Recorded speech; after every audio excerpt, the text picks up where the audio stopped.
पत्रकार परिषदेचं कारण एव्हाना आपल्या लक्षात आलं असेल, काल भारतीय जनता पार्टीचे ज्येष्ठतम नेते सन्माननीय अमित शाहजी पुण्यामध्ये आले आणि बऱ्यापैकी मला असं वाटलं की फक्त एवढं पसरट बोलणं हे फक्त आणि फक्त देवेंद्र फडणवीसच बोलतात की काय, पण इतकं आघळपघळ बोलणं हे अमित शाहजी सुद्धा बोलू शकतात हे नव्याने कळलं.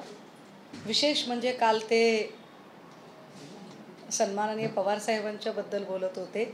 काल गुरुपौर्णिमा. अमित शाह यांचे अत्यंत घनिष्ठ मित्र असणाऱ्या नरेंद्र मोदीजी ज्या पवार साहेबांना गुरु म्हणतात, त्या मोदीजींच्या गुरुवर काल अमित शाह बोलत होते. ते बोलताना बरंच काही म्हणाले, पण मला फार विशेष प्रश्न पडला की त्यांच्या गुरुने तर त्यांना आधीच पद्मविभूषण पुरस्कार दिलेला आहे. मग जर एवढं तुम्हाला आधी वाटत होतं तर पद्मविभूषण पुरस्कार का दिला असेल बरं, याचा कधीतरी विचार अमित शहा आणि त्यांना स्क्रिप्ट देणाऱ्या फडणवीस आणि महाराष्ट्र टीमच्या लोकांनी विचार केला पाहिजे. याच मुद्द्यांना अनुसरून काल देवेंद्र फडणवीस ज्या पद्धतीने काही भूमिका त्यांनी मांडल्या, खरं तर देवेंद्र फडणवीसांचं कालचं संपूर्ण भाषण जर नीट समजून घेतलं तर फेक नरेटिव्हचं सगळ्यात मोठं केंद्र हे देवेंद्र फडणवीस आहेत असं वाटायला लागतं. काल देवेंद्र फडणवीस हे ज्या पद्धतीची भाषा करत होते, ती भाषा फेक नरेटिव्हचं केंद्र किती मोठं असू शकतं याचा फार मोठा धडधडीत पुरावा म्हणजे कालचं फडणवीस यांचं भाषण होतं. काल फडणवीसजी भाषणात असं म्हणाले की ठाकरेंना आरक्षण टिकवता आलं नाही. जर ठाकरेंना आरक्षण टिकवता महाराष्ट्रात आलं नाही असं त्यांचं म्हणणं असेल तर बिहारमध्ये भाजपाचं डबल इंजिनचं सरकार होतं, मग बिहारमध्ये आरक्षण कोणाला टिकवता आलं नाही. महाराष्ट्रात निष्कारण तुमची नियत नाही आहे कोणालाच द्यायची, पण तुम्ही अशा पद्धतीने गोंधळाची स्थिती का निर्माण करावी. काल फडणवीस असंही म्हणाले की बाबासाहेबांनी राज्यघटनेमध्ये आरक्षणाची कालमर्यादा 10 वर्षांची ठेवलेली होती, मात्र फक्त आणि फक्त मोदी साहेब आणि वाजपेयी साहेब या दोघांमुळे ही आरक्षणाची कालमर्यादा वाढली आहे. माझी अशी धारणा होती, कदाचित माझी ती अंधश्रद्धा असावी, माझी अशी समजूत होती की देवेंद्र फडणवीसजी हे फार हुशार आहेत, ते प्रचंड अभ्यास करतात आणि त्यांना प्रत्येक गोष्टींची माहिती असेल. पण काल इतक्या निखालसपणे ते खोटं बोलत होते. काल त्यांनी ज्या पद्धतीची मांडणी केली, मुळात देवेंद्र फडणवीस साहेब आपल्याला हवं असेल तर कायद्याची अनेक पुस्तकं मी आपल्याला आणून देते. भारतीय राज्यघटनेमध्ये आरक्षणाचे 3 प्रकार पडलेले आहेत: राजकीय आरक्षण, सामाजिक आणि शैक्षणिक. पैकी राजकीय आरक्षण हे 10 वर्षांच्यासाठी ठेवले होते.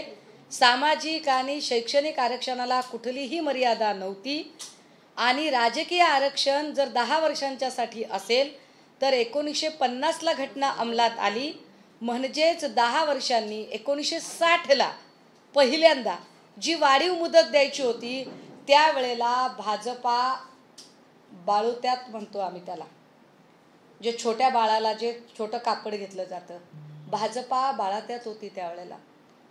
60ला कालमर्यादा कुणी वाढवली, त्यानंतर पुन्हा 10 वर्षांनी 70ला भाजपा होती का, पुन्हा 10 वर्षांनी 80ला भाजपा होती का, पुन्हा 10 वर्षांनी 90ला भाजपा होती का. फडणवीस साहेब किती खोटं बोलाल. फेक नरेटिव्हचं चालतं बोलतं केंद्र म्हणजे तुम्ही आहात. पहिल्यांदा जरा स्वतःच्या अंतर्मनामध्ये डोकावून बघा की वाजपेयी आणि मोदीजींचा 10 वर्षाचा आरक्षण वाढवण्याशी सुतराम संबंध येतो का. राहिला प्रश्न राजकीय आणि सामाजिक आरक्षणाचा, तर त्या आरक्षणाला कुणीही धक्का लागू शकत नाही, हे घटनेच्या फ्रेमवर्कमध्ये सांगितलेलं आहे. हे जरा एकदा अभ्यासावं त्यांनी. काल ते असंही म्हणाले की या सगळ्या आरक्षणाच्या संबंधाने बोलतानाच मध्येच त्यांची गाडी जरा राहुल गांधींकडे वळलेली होती. खरं तर काँग्रेसचे नेते राहुलजी ज्या पद्धतीने पार्लमेंटमध्ये बोलले होते ते म्हणणं पब्लिक डोमेनमध्ये अजूनही उपलब्ध आहे, ज्यामध्ये त्यांनी स्पष्टपणे म्हटलेलं होतं की भाजप कायम हिंसा हिंसा हिंसा हिंसा करते आणि इथला हिंदू अजिबात हिंसक नाही, परंतु भाजप आणि RSS म्हणजे स्वतःला सकल हिंदू समजतात, भाजप आणि RSS हे सकल हिंदू नाहीत, हे स्पष्टपणे त्यांनी म्हटलेलं असताना सुद्धा फडणवीस साहेब तुम्ही पुन्हा एक फेक नरेटिव्ह तयार करताय। ते असंही काल म्हणाले की काय विरोधी पक्षांची अशी इच्छा आहे का, विरोधी पक्षांनी आम्हाला सांगावं की ओबीसीच्या कोट्यातून मराठ्यांना आरक्षण द्यायचं का। फडणवीस साहेब कुणाला खेळवताय, मराठा समुदायाला खेळवताय की ओबीसींना खेळवताय। तुम्हाला असं वाटतं का की या भारतातला या महाराष्ट्रातला ओबीसी समुदाय असेल किंवा मराठा समुदाय असेल किंवा एकूण सर्वसामान्य जनता असेल हे इतके मूर्ख आहेत की ते तुमच्या बोलण्यात येतील। विरोधकांना विचारून आम्हाला विरोधकांना विचारायचंय असं तुम्ही जेव्हा म्हणता त्याचा अर्थ तुम्ही विरोधकांना विचारून राज्यकारभार करता काय। विरोधकांच्या मनावर जर तुम्ही राज्यकारभार करणारे असता तर आतापर्यंत विरोधकांनी तुमचा 50 वेळा राजीनामा मागितलाय। फडणवीस साहेब पहिल्यांदा तर तुम्ही राजीनामा दिला असता। आणि दुसरी गोष्ट अशी की तुम्ही जेव्हा म्हणता की आम्हाला विरोधकांनी सांगावं काय करायचंय ते, सत्तेत तुम्ही आहात आणि जर तुम्हाला ते कळत नसेल तर सत्ता सोडा, खाली उतरा, बाकीचं बघून घेता येईल। राहिला प्रश्न आरक्षणाचा, तर आरक्षणाची कॉन्सेप्ट ही घटनेच्या प्रकरण 3 कलम 16(4) मध्ये येते, म्हणजेच मूलभूत हक्कात येते आणि मूलभूत हक्कातील कुठल्याही कलमासंबंधाने कसलीही दुरुस्ती करायची असेल तर त्याचा अधिकार फक्त आणि फक्त पार्लमेंटला आहे, अर्थात संसद आणि केंद्र सरकारला आहे।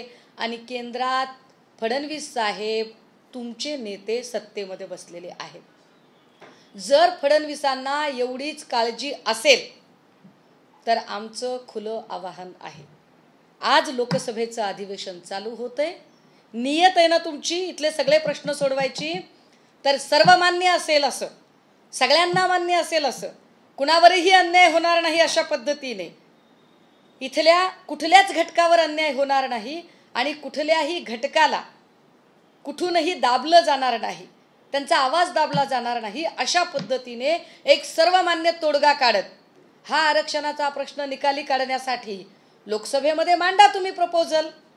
आज अधिवेशन चालू होतंय, मग लोकसभेच्या अधिवेशनाच्या आजच्या पहिल्या दिवशी फडणवीस साहेब कळवा तुमच्या केंद्रातल्या सत्ताधारी खासदारांना की सर्वमान्य कुणावरही अन्याय होणार नाही, सगळ्या घटकांना सामावून घेतलं जाईल अशा पद्धतीने आणि सगळ्यांच्याच आरक्षणाचा व्यवस्थित प्रश्न सोडवला जाईल अशा पद्धतीने प्रपोजल तुम्ही आज मांडा। त्यासाठी विरोधक म्हणून विरोधी बाकावर असणारे आम्ही खासदार काय त्यावेळेला भूमिका घेतो हे बघा। मुळात तुमची किती नियत आहे ती नियत आधी तुम्हाला कळू द्या। राहिला प्रश्न अमित शाह यांचा, मुळात अमित शाह यांच्यावर आम्हाला फार बोलायची इच्छा होत नाही, कारण महाराष्ट्राचं राजकारण कसं असावं, महाराष्ट्राची शिस्त कशी असावी, महाराष्ट्रात सुसंस्कृत आणि स्वच्छ कारभार कसा असावा हे आम्हाला कुणीही शिकवण्याची गरज नाही।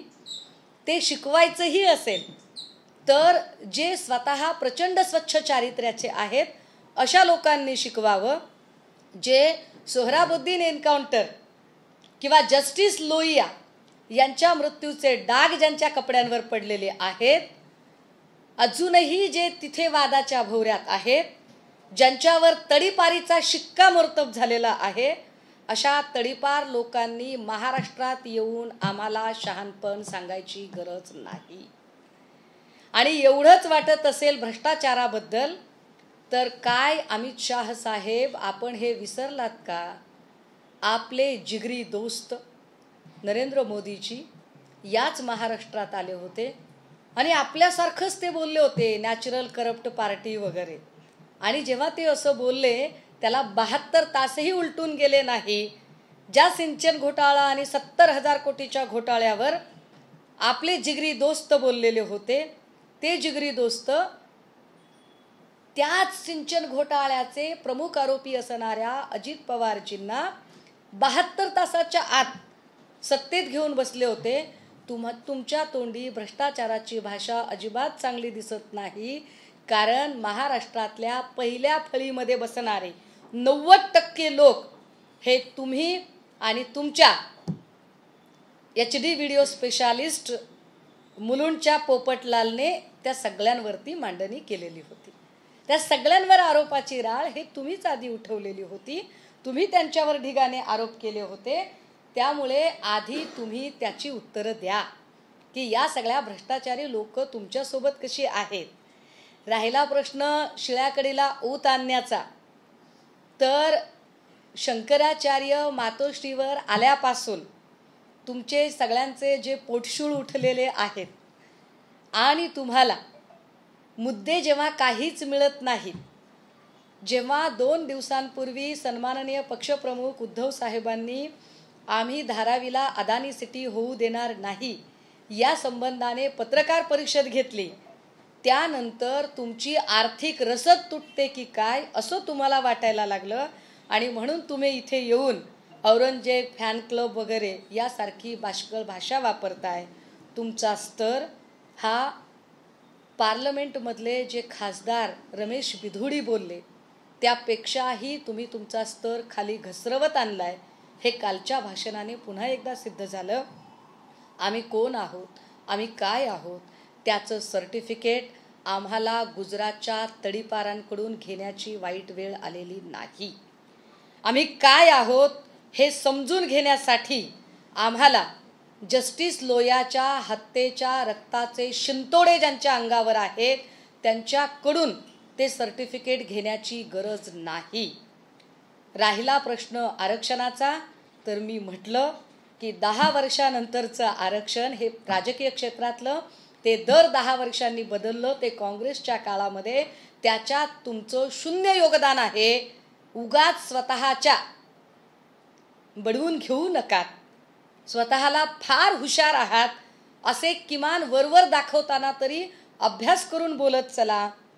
आणि जर एवढी तुमची नियत असेल तर इथे महाराष्ट्राची सामाजिक वीण उसवण्यापेक्षा महाराष्ट्रातला मराठा साळी माळी कोळी तेली तांबोळी आतार बागवान सुतार लोहार कुंभार कडे कपारी घिसाडी जोशी ही सगळ्या जात समुदायातली माणसं अत्यंत गुण्यागोविंदाने नांदतात.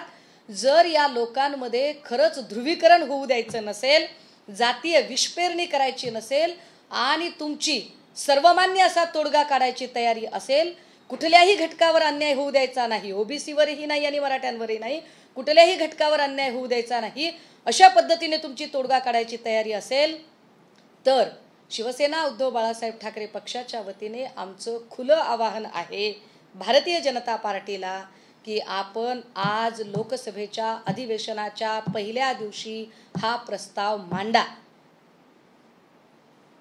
तो प्रस्ताव मांडा, चर्चेला आणा, बघू देत तरी की तुमची किती नियत आहे ते.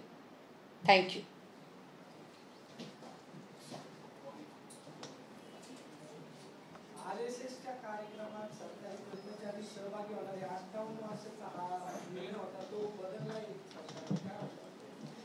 मला असं वाटतं की ज्या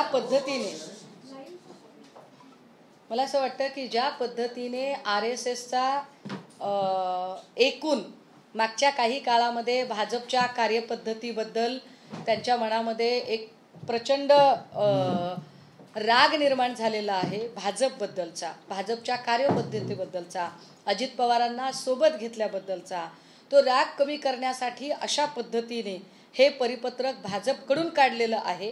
भाजपकडून हे काढलेलं परिपत्रक हे निश्चितपणे भारतीय संविधानाच्या चौकटीत न बसणारं परिपत्रक आहे.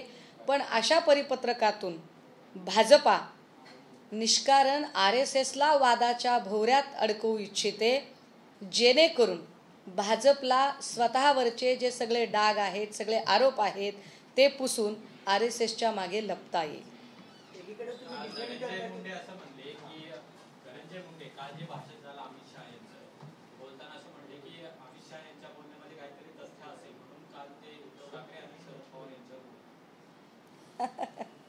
हे फार विशेष आहे. एकीकडे त्यांनी म्हणायचं की हे तथ्य असेल म्हणून बोलले असतील, दुसरीकडे अजित पवारांनी म्हणायचं की ते काय म्हणाले ते मी ऐकलंच नाही. मागे एकदा अशाच पद्धतीने पवार साहेबांवरती जेव्हा टीका केली मोदींनी, भटकती आत्मा वगैरे म्हटलं, तेव्हा अजित पवार म्हणाले की मी ऐकलंच नाही ते काय म्हणाले ते, असं काही ते म्हणाले असतील तर मी त्यांना जाब विचारेन. तो जाब बहुतेक त्यांनी मधल्या 5-10 भेटीगाठीमध्ये विचारलेला दिसत नाही आहे. कालही म्हणजे नेमक्या वेळेला ते नेमके शब्द ऐकत नाहीत, नेमक्या वेळेला नेमक्या भाषेमध्ये ते बोलत नाहीत. जर ते तथ्यच असेल, असं जर म्हणणं असेल, तर मग आम्हाला धनुभाऊंनाही प्रश्न विचारावा लागेल की भाऊ, मग त्याच मोदींनी पवार साहेबांना गुरु कशासाठी म्हटलं आणि त्याच पवार साहेबांना पद्मविभूषण पुरस्कार याच सरकारने कशासाठी दिला? काय म्हणजे त्याला काही लॉजिक तरी असलं पाहिजे. पण या सगळ्यातनं एक गोष्ट नक्की स्पष्ट झालेली आहे की ज्या अर्थी इथे आल्यावर मोदी असतील किंवा शहा असतील यांचं भाषण पवार आणि ठाकरे ही नावं घेतल्याशिवाय सुरूही होत नाही आणि संपतही नाही, याचा स्पष्ट अर्थ असा आहे की आज घडीला महाराष्ट्रामध्ये भाजपाच्या समोरचं सगळ्यात मोठं आव्हान जर काही असेल तर ते शिवसेना उद्धव बाळासाहेब ठाकरे हे आहे आणि ते आम्ही अत्यंत सकारात्मक घेतो.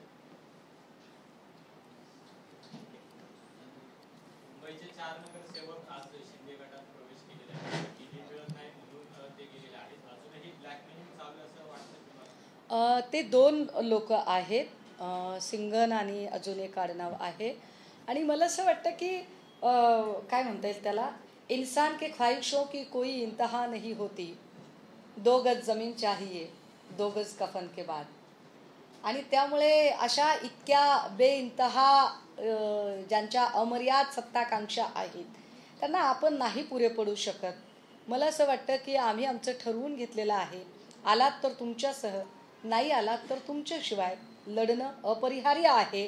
त्यामुळे सत्तेच्या आणि पैशाच्या बळावर शिंदेंना जेवढी लोक फोडता येतील ती त्यांनी खरंच फोडावी.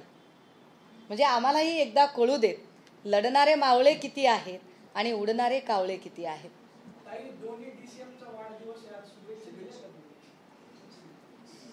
काय योग आहे. खरं तर मला सतत असं वाटत राहतं की दोघांची जे वाढदिवस म्हणजे त्यांना खूप शुभेच्छा, भाऊ आहेत आमचे. जरी दादा म्हणाले की त्या काय माझ्या बहीण आहेत का, म्हणजे लाडकी बहीण योजना जाहीर करणारे अजितदादा मागे असं म्हणाले की सुषमा अंधारे काय माझ्या बहीण आहेत का, त्यांनी अजून कोणाकडे जाऊन रडावं, माझ्यासमोर कशाला रडतात. पण तरीसुद्धा अजितदादांना आणि देवेंद्र फडणवीस साहेबांना आमच्याकडून लक्ष शुभेच्छा. आमच्याशी भांडण्यासाठी तरी आणि आम्ही सत्तेवर आल्यावर विरोधी बाकावर बसण्यासाठी तरी त्यांनी सुदृढ राहणं गरजेचं आहे. त्यांना शुभेच्छा. पण मला सातत्याने असं वाटतं की या दोनही व्यक्तींच्या जन्मतारखा चुकीच्या आहेत का, कदाचित या दोघांची जन्मतारीख 1 एप्रिल असावी असं मला राहून वाटतं एकूण त्यांचा सगळा स्वभाव बघता. पण शुभेच्छा त्यांना.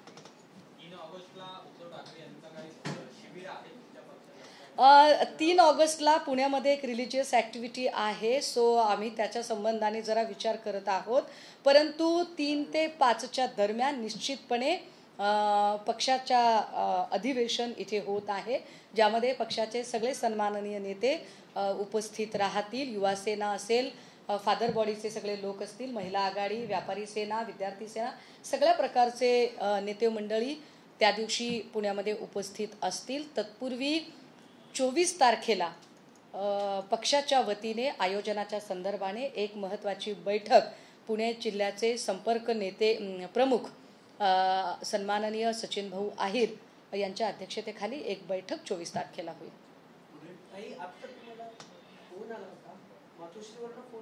नाही, काहीही सुतावरून स्वर्ग गाठू नका. माझ्या घरून फोन होता, माझा भावाचा छोटासा बच्चू आहे, तो पडलाय, त्याला लागलंय आणि त्याला एक्सरेसाठी होप हॉस्पिटलला नेलंय, एवढंच आहे. बाकी काहीच सुतावरून स्वर्ग गाठू नका.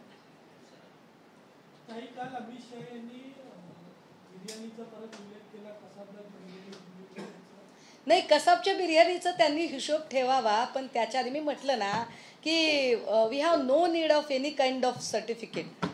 ज्यांच्या अंगावर जस्टिस लोहियाच्या रक्ताचे डाग आहे अशा लोकांनी आम्हाला बोलायचं नाही. हां, तर लोयाच सांगते, लोया कदाचित बोलताना झाला असेल. तर त्यांनी आम्हाला शहाणपण सांगायची गरज नाही, तडीपार लोकांनी हे सांगायची गरज नाही.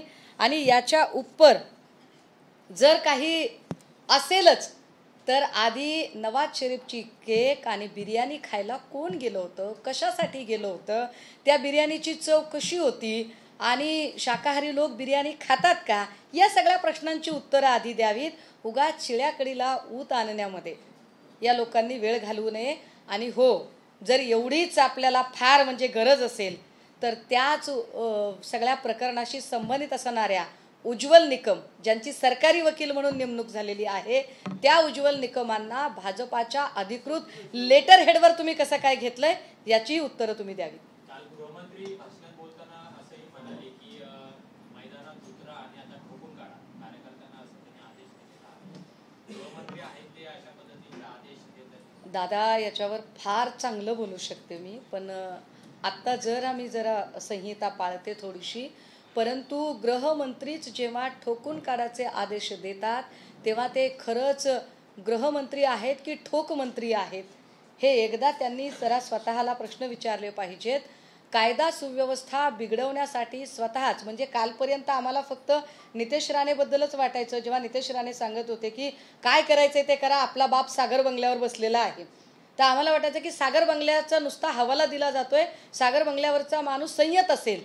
पण सागर बंगल्यावरचाच माणूस जर ठोकून काढायची भाषा करत असेल, कुंपणच शेत खात असेल, तर दाद कुणाकडे न्यायची, हा साधा प्रश्न.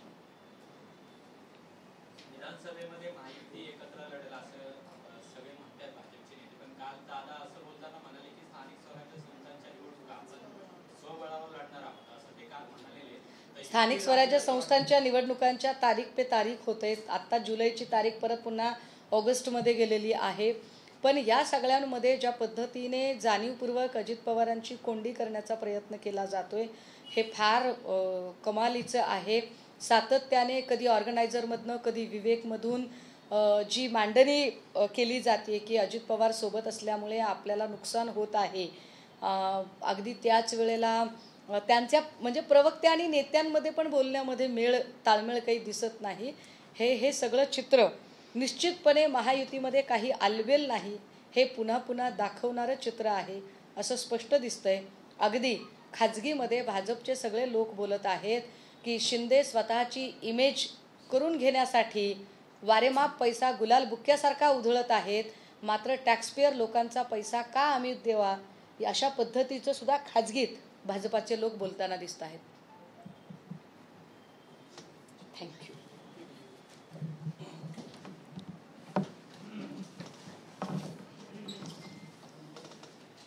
फोटो घेतला होता ऑनलाईन नवाज शरीफचे, त्याच्या आईचे पाय पडले असं. वा वा, पाठवा ना मला.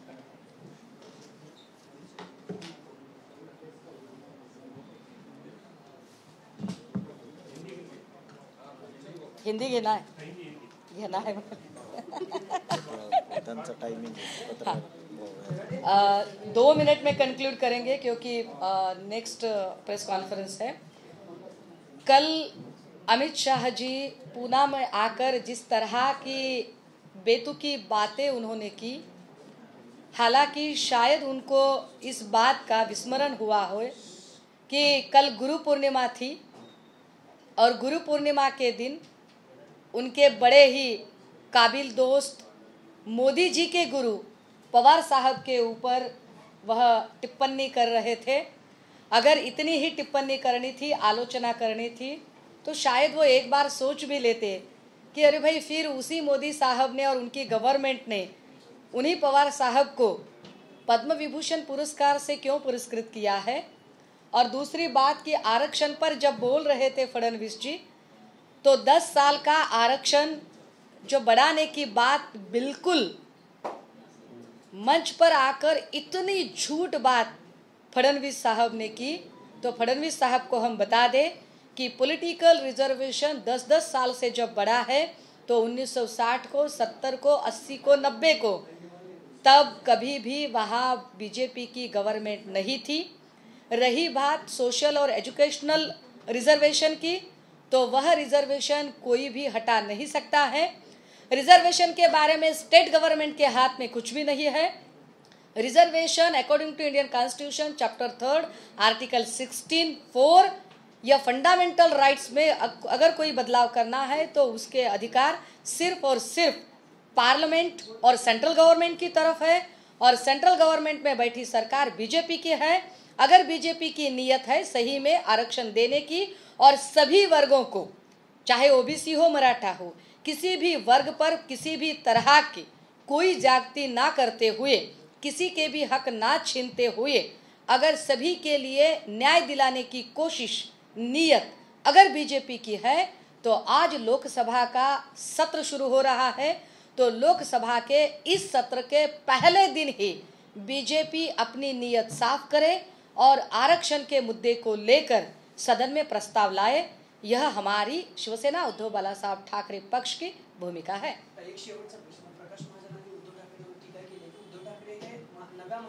जाऊ द्या हो, इंजिन बंद पडले, इंजिनाच्या नेत्याला आम्ही गिणना गेला, कुठं तुम्ही प्रकाशन काय नावं घेताय, सोडून द्या। जिनाच्या कबरावर हे गेले होते स्वतः आडवाटी।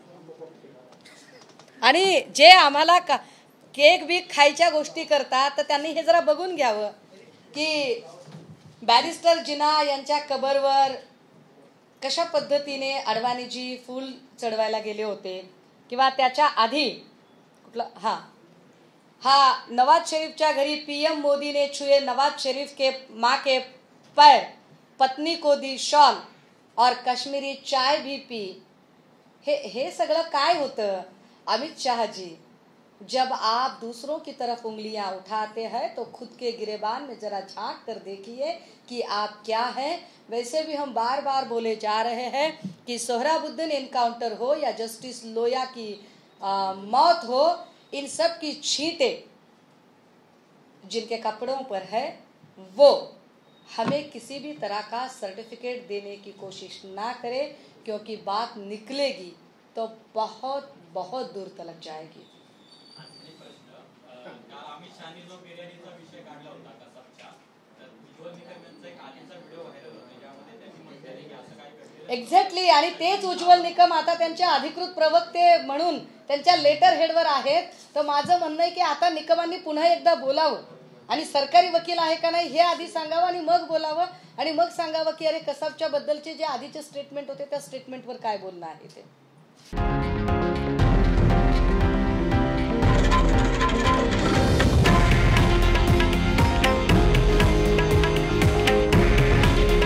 हे आहे देशातील नंबर 1 न्यूज नेटवर्क आणि आपण पाहत आहात TV9 मराठी।